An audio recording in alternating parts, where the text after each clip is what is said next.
Hello, this is Jen August, and welcome to my Coach's Success Hub interview series. I am super excited to have my guest here who, this is the first time we're actually meeting.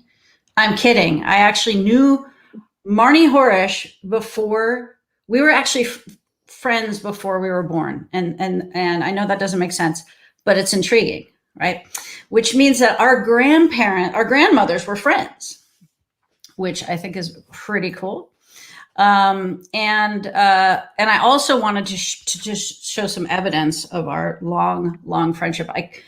I'm sentimental, as you know, Marnee, and I have pictures of us as children, but I couldn't get to one fast enough. So this is a picture of us in 1994. That's my sissy, my sister up there. And we were at some club dancing around. I think we were seeing some reggae band. We were like, do, do, do, do. So there it is, evidence of our long historical. For your birthday. Yeah. Your birthday? Our long, we call each other history friends. Mm-hmm. So besides being someone that I've known even before I was born, let me tell you about my special guest. So Marnee is a health coach turned copywriter for small business owners, which everybody needs that kind of help. Small business owners who think they suck at writing. With over 20 years of writing experience under her belt, she's obsessed with the craft of marketing copy. She'll help you find your voice while becoming your own best copywriter dreams come true. I did a terrible job on her beautiful copy, so I'm going to read it again. She'll help you find your voice while making sure you're becoming your own best copywriter. There it is. Beautiful. So welcome to my rare and every couple times a year interview series, Marnee. Thank you. Thanks for having me. Absolutely. Yeah. So I've just been following Marnee's adventure through copywriting, and I'm super excited for her to share, but we're going to go back in time a little. So did you always know that you wanted what you wanted to be when you grew up? No. I remember, this is funny, when we were in elementary school together, Irwin Street, one of those. Anyway, Hazeltine. Hazeltine. Somebody came to the school. We were in first or second grade. I don't remember. Mm-hmm. And they said, what do you want to be when you grow up? And my grandmother was a manicurist at the time. Yeah, mine too. That's what I said I wanted to be. That's right. That's what I said I wanted to be when I grew up. Of course. Why wouldn't you? I'd be a manicurist. Big dreams. Huge. Yeah. So no, I said that in elementary school. And from then on, I was completely confused. I kind of always wanted to be a writer, but I never knew what that meant. Yeah. Yeah. And it didn't seem like a paying gig. It seemed like a hobby. That's what our parents would say. Yes. Indeed. If you have any fun doing it, then you probably shouldn't try to do it. Then that's a hobby. What is the best and worst job you had growing up? Oh, I should have thought about that for a second. So I think the best job that I had growing up was at Penguin's Frozen Yogurt. Oh my gosh.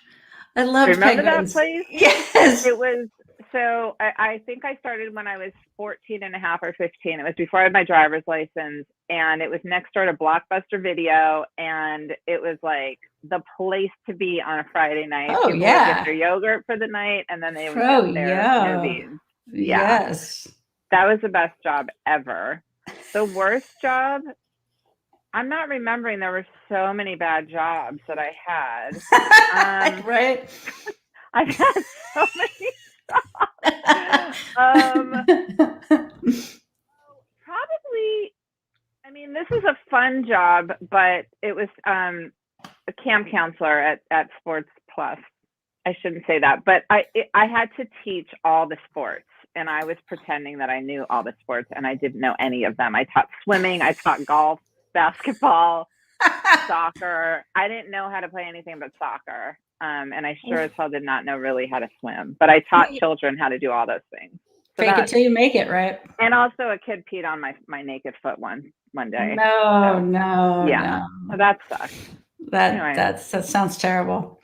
Yeah, believe me, and it's interesting because I think we are in a generation where, like, before us, they would have a job forever. And now we're like, you're always, it's like, what? You had one job forever?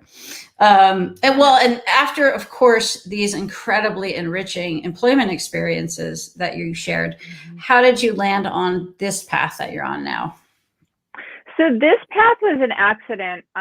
After college, I did not know what I wanted to be when I grew up. I always said I don't want to wear pantyhose. Remember? I just don't want to wear pantyhose. I do remember that. But what an incredible, powerful way to describe the kind of life you didn't want to have, which I'm right there with you. I knew what I didn't want. Yeah. No pantyhose, no high heels, honestly. So I was temping, and I got a temp job at a film advertising place where they made movie trailers. That's and right. I worked in the basement where I would it was the video library, so I would log all the videos and I would watch the incoming videos. And I got really bored, and I started writing the copy for movie trailers and just giving them to as many people as I could. And so awesome. From there, I remember they told me at one point, we're not going to hire you to be a writer, you're a librarian, but if you want to try. So I would just try, and then there were a few women there who gave me a chance, and I started writing copy for trailers. And then from there, I just called myself a copywriter, and that turned into I wrote previews for this movie called Christmas with the Cranks while I was earning a master's in Jewish education. So yeah, I know it wasn't going well for me, but I just kind of always found my way into writing jobs, and then from there worked at Time Warner Cable and wrote commercials. And so it was sort of the only thing that I kept doing was being called a copywriter. And then I got really sick of it and tried to do something else. Became a health coach, and then finally found a way to add meaning to what I was writing. And that's how I landed where I am now. Wow. Well, first, before we move on, I have to just give a huge shout out to the part of you that was writing copy, even if you weren't hired, and sharing it. And because that is some serious, as we say, chutzpah, right? To not be hired for the job, but know that there's something in you that needs to be expressed. And it did lead to opportunities. Didn't you write some trailer, like trailer lines, like Cure for the Common? I wrote one. That's the thing. I wrote copy for movie trailers for many years, and I'm pretty sure I sucked at it, but I really loved the process. But there was the one line that got out there. The Cure for the Common Man. It was for Hitch, The Cure for the Common Man. That's so awesome, right? I just have to 20 years. But it is an expression of you listening to this call in you and writing, even if you weren't getting paid for it. And so for those who are listening, I love to point out those things that are so important on our path, because the whole world might tell us you can't do it. You might come from families like we did, where like, you don't do creative things. Like, what kind of cockamamie BS is that, right? But listening to that and doing it, no matter what the world is doing, I just wanted to celebrate that, because that's huge. Yeah. That's It is. Thank you. And the thing is, even though I sucked at what I was doing and I wasn't always getting paid for it, I did eventually get paid a little for a few things, but I still use the skills that I learned from writing movie trailers and previews, because I know how to say things quickly. I can tell a story in a very short, with not a lot of words. And that's serving me well today. Absolutely. So tell me a bit about starting your business and what it was like, to start it. My goodness. It was it's easy to start a business, isn't it? I mean, I don't know why everybody doesn't do it. It's been a hell of a road. I mean, I'm still on a road, but I finally feel like I have a service that I want to provide, and I know how to help people, and I know that I am helping people. it has been a road. I mean, Yeah. I was a health coach. I realized I hated doing that work. I love helping people feel better, but boy, did I hate the actual work. And so I decided, somebody told me one day, well, why don't you help the people help their people? So why don't you help people market their stuff? And then you don't actually have to be a health coach. You can just help those people get their word out there. The thing is, I kept seeing people walk away. They would start a business and then they would give up because they didn't want to do the marketing, or they didn't know how to find clients. And so, you know, of course, I struggled with the same thing. I did not know what I was doing. I was learning on the go, and hoping to fail up. You know, what do they say? If you're going to fail forward. Up, fail forward. So yeah, I failed. And, you know, a lot of people would say, why don't you go get a real job? And it was just, you know, I just knew, I know what I'm cut out not to do. I know that I cannot work in certain environments. And so I just kind of kept going forward.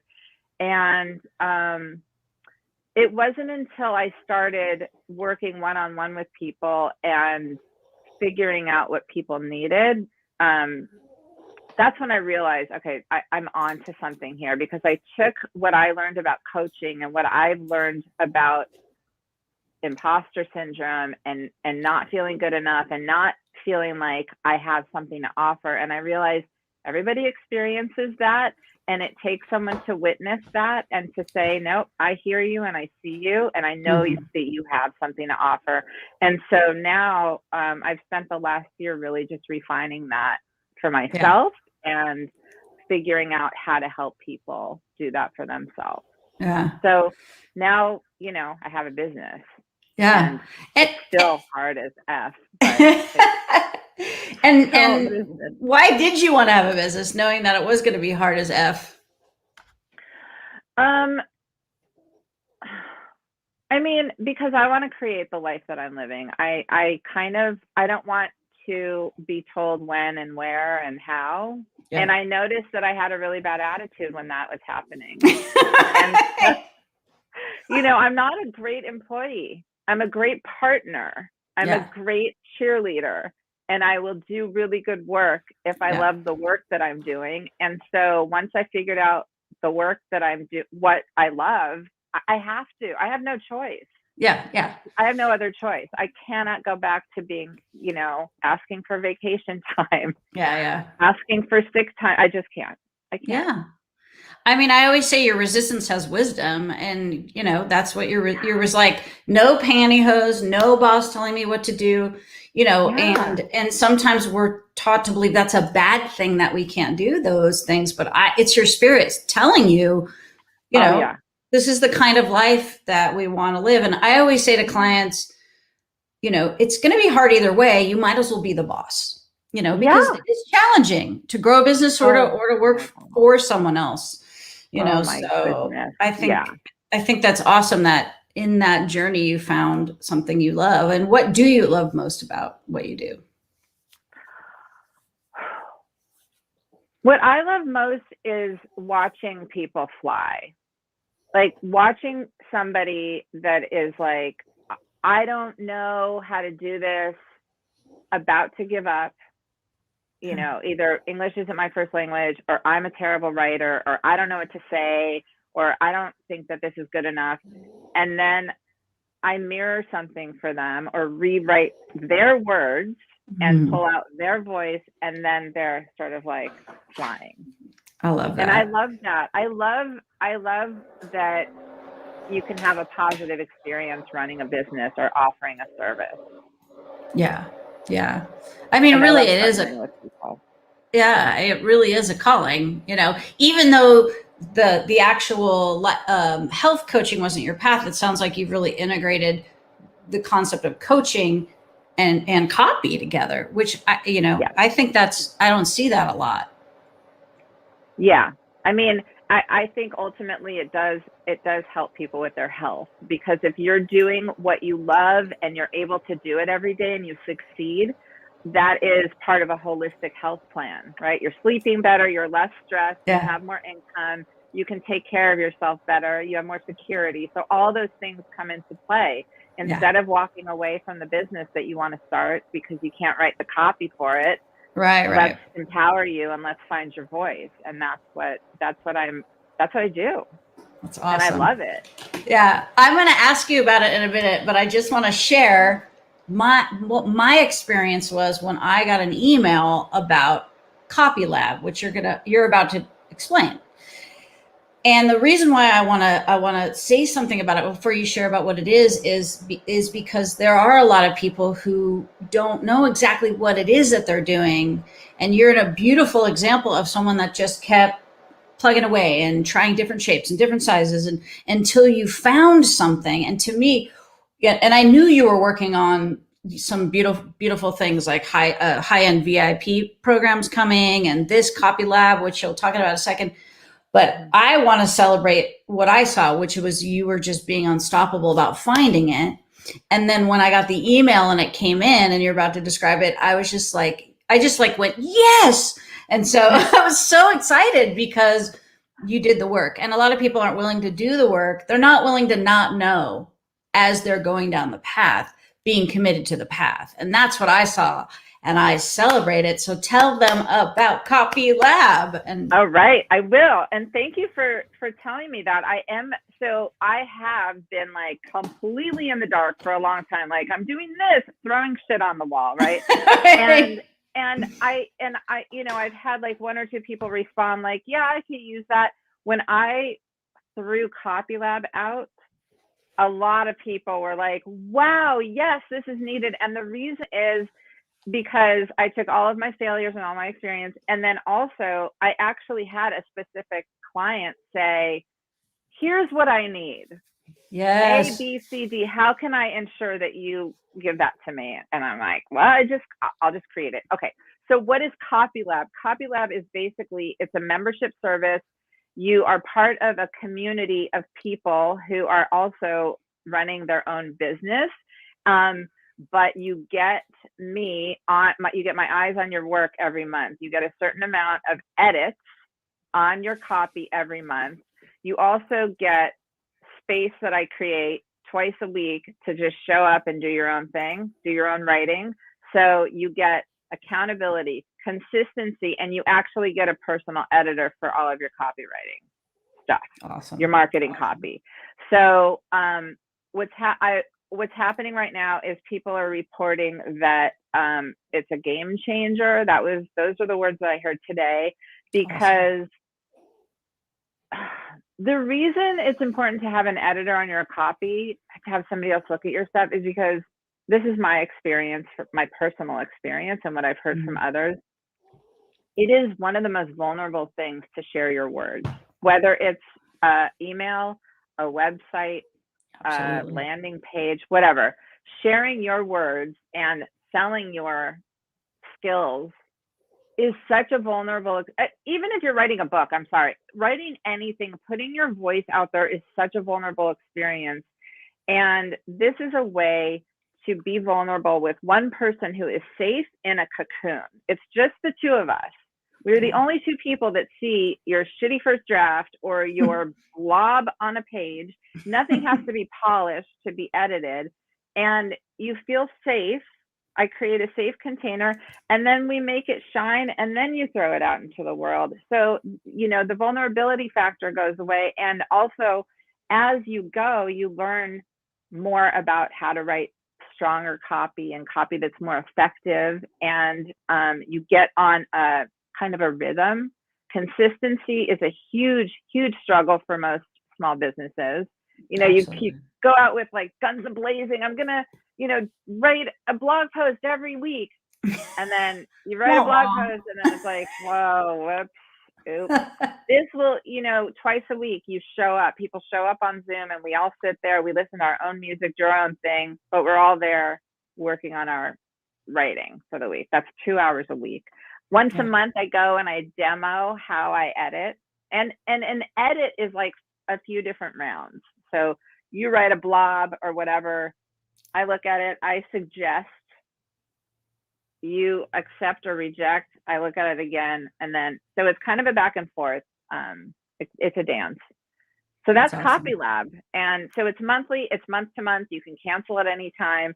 I added up all the things that are in it, and so far it's worth over $1,000, but it's just selling for a fraction of the price. And also, since I launched it, I continue to just add things. I'm just making it better based on people's needs and what people are resonating with. So absolutely. How did you come up with the idea? It's my friend Denise, who is an amazing yoga teacher. A lot of my friends send me emails and say, hey, what do you think of this? Or what do you think of this? You know, can you look at this copy? And I would just, because it's my favorite thing to do, I would just, you know, kind of like rewrite it a little bit and fix it. And so I was doing that stuff, and she was like, can I pay you for that? I'm like, I can't with the friends. I can't charge friends all the time. But I also believe that we should charge for our work, and it's a value exchange. But I just felt uncomfortable. And she was like, listen, I'm not writing my emails. I have a program coming up. I need your help. And I would like to pay you for it. Can you just create something where I'll just pay you every month? Can we do that? Right. And I said, yeah. So she was just basically the first she was the first person. And as soon as she signed up, she'd been avoiding these emails for months and months. She wrote 4 emails, I think, in an hour. That's amazing. Draft. That's amazing. But and since then, it's just gotten her, she's on the path. And that means that she gets to be consistent in her business. That means she gets to share her yoga programs, or she's sharing what she has to offer with people, because her students need her also. Absolutely. So it's just, it's the opposite of giving up and hiding. It's just get your voice out there. And you are proving a point that I speak to my clients all the time about, which I call it reflective marketing, where you're putting stuff out and seeing what comes back, and you adjust, right? Put it out, adjust. And then to me, it's that overlap of what you love to do and what people are paying for. And you are that living example of people reflecting back to you, this is what I want. And it wasn't the copywriting like you were doing before. It's editing, right? And we don't find these things out if we give up. We just have to say, I always say, divine presence, I know you want me to do this. I'm going to keep moving. Please give me some information as I go. Right. Collect, which is such I don't love writing the copy. I don't love looking at a blank page. I love taking a piece of clay and molding it. And, this also ensures that your voice never leaves your own copy. So all the copy labbers, I call them, I am taking on their voice. So I do that when I write for people, but this is so much more enjoyable to me, because they're also learning as they go. Their voice. I hope that people will stay in Copy Lab for months and months and months, but I also kind of hope that they don't need the editing eventually. But then again, you always need the editing. But I'm hoping people just improve with every month. That's the huge, one of the huge benefits is you learn how to write different and more powerful. I have over 20 years experience writing copy in lots of different iterations. And I know kind of how to get it to be shiny. Well, and it's wonderful too, because I do think, and I know, part of the reason why I talked Marnee into offering this right now, she wasn't offering it. It was like the doors had already closed. And I said, please, my audience is going to eat this up for a few reasons. One, it, to me, the kind of support you're giving isn't just about copy. It's also about mindset. It's about people learning their voice. It's about learning how to write. It's also about being in community and understanding you're not the only one terrified of copy, and helping them not need you eventually, but they'll probably want to stay because of the community, right? And that's why I really asked her to kind of open it back up for my people, because the other piece of the puzzle is I see that either people don't write it or they hire someone that's so expensive that doesn't really know their voice, and then they've wasted their money. To me, this is a solution that has been needed for so long, Yeah. and as people know, like, I never promote anything that I don't believe in. Like, there's not, like, I don't do affiliate stuff unless I'm using the software. I don't do any. I mean, this isn't even affiliate. It's just, this is Marnee. I grew up with her. She makes great stuff. And if you're someone that, like, needs that support, and that inside of you is an incredible voice that you want to get out on a regular basis, then, like, totally check it out. So how do they get involved? So because I closed it, it's closed right now. It's opening back up on Christmas. So there should be a link to join the waiting list. And if you mention Jenn's name on that waiting list, you are going to be the people that will be let in as soon as it opens, because it's limited spots. I spend a lot of time each month with Copywriter stuff. It's not one and done when I do an edit. So anyway, there are only a few spots. As soon as it opens up, you'll be first to hear. And also, I'm throwing in a bunch of email templates to help you get started, so you don't have to start with a blank slate. These email templates will help you infuse story into your emails that people want to open and people want to read, help you connect with your audience. So you'll get those. And so it's opening Christmas. So get on the waiting list now, and you will be the first to hear on Christmas, and it will stay open till New Year's, so that you're set for the new year.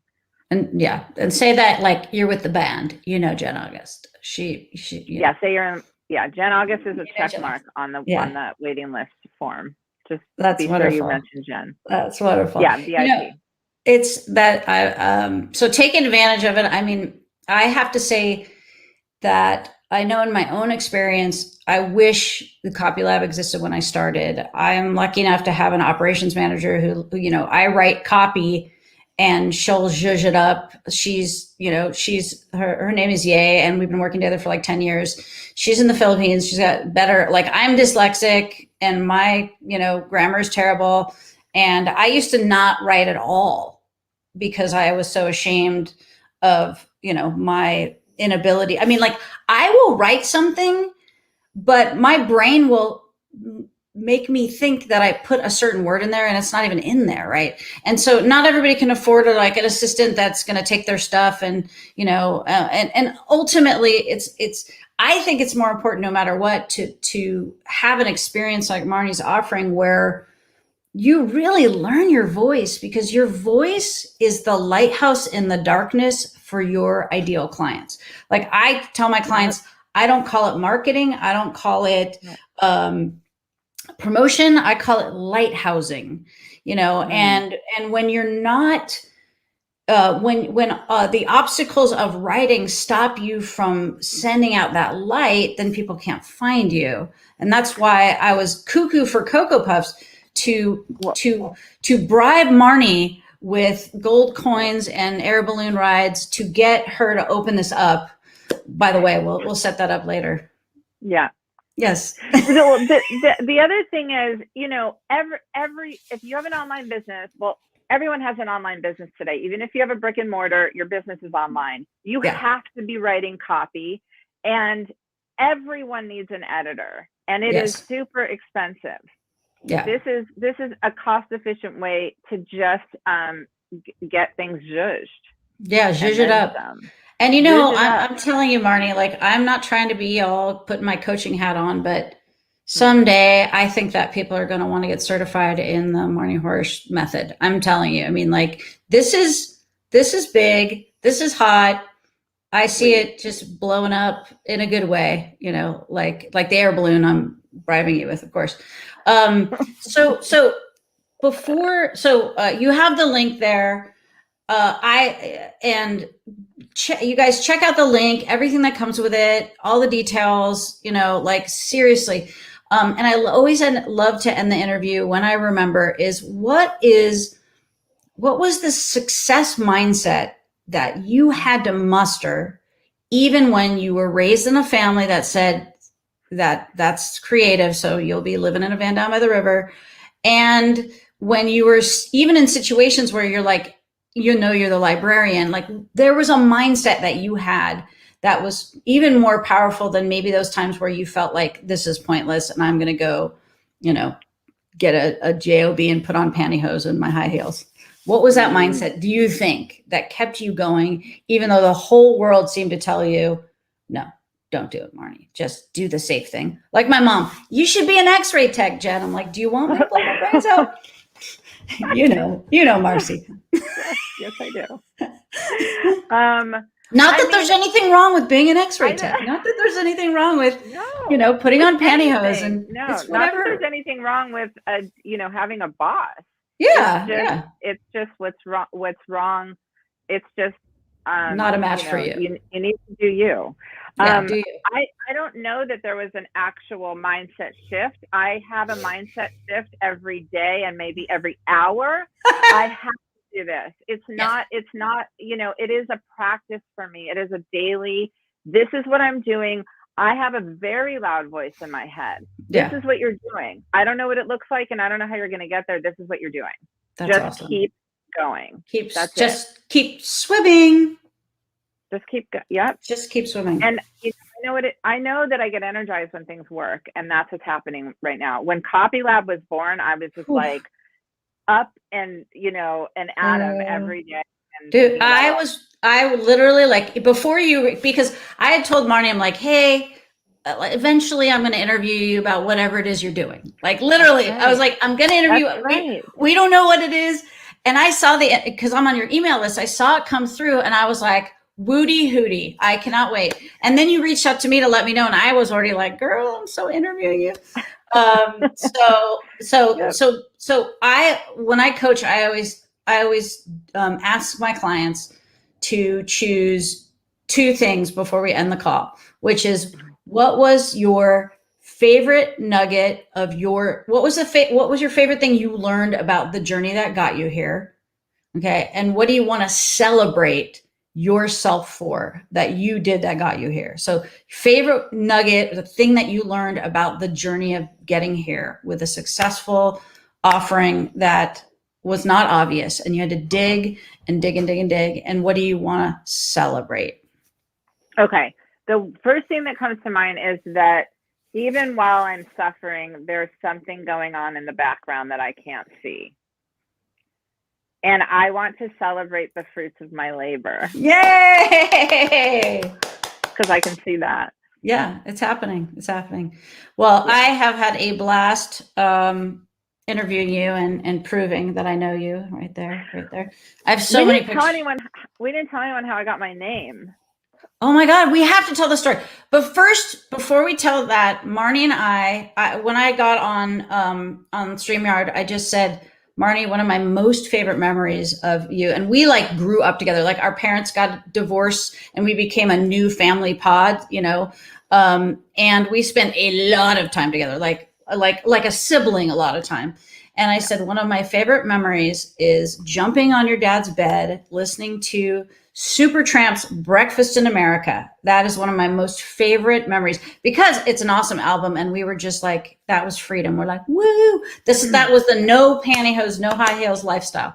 That's right. Okay. And then now there's a serious name crime that did occur that Marnie's going to share. I really have no idea how it happened. I was completely innocent. Please share. Right. Okay, so our mothers were pregnant at the same time, but Marcy, Jen's mom gave birth a month first. She was born first. Yeah. And my mom had been planning on naming me Jennifer, but this one was born first, and so the name was stolen. It was stolen from under me. It was my name in utero, and it was stolen, and so I think there was, I don't know what was going on. There were some substances and they needed a name, and there was a movie called Marnee out. And so that was the name I got. And Jennifer is my middle name. So Marnee Jennifer. That's how that works. But honestly, in the end, you won because there were so many Jennifers born around the time. Like in college, it was like in the dorms, it was like Jennifer. I wouldn't even turn around on campus if someone said my name because there were so many of us. And I even wrote a song called Another Jennifer about how many Jennifers there are, making fun of it And That's right. having a name like Marnee would have been way cooler. I would have swapped with you in a heartbeat. But I didn't know my mom was such a thief. I mean, come to find out, you know. Did she know that your mom was going to name you? I'm pretty sure. Oh, I'm gonna right after I get off, I'm gonna have a talk with my mom. So go to marneehoresh.com/copy-lab and check it out. I'm serious that I made it happen, that she's opening this and you could be at the front of the waiting list, because the people that I serve, this is so needed, so needed. So thank you, Marnee. Happy all the holidays, and we will talk in the soonish. Okay. Love you. Love you. Bye for now. Bye, everyone.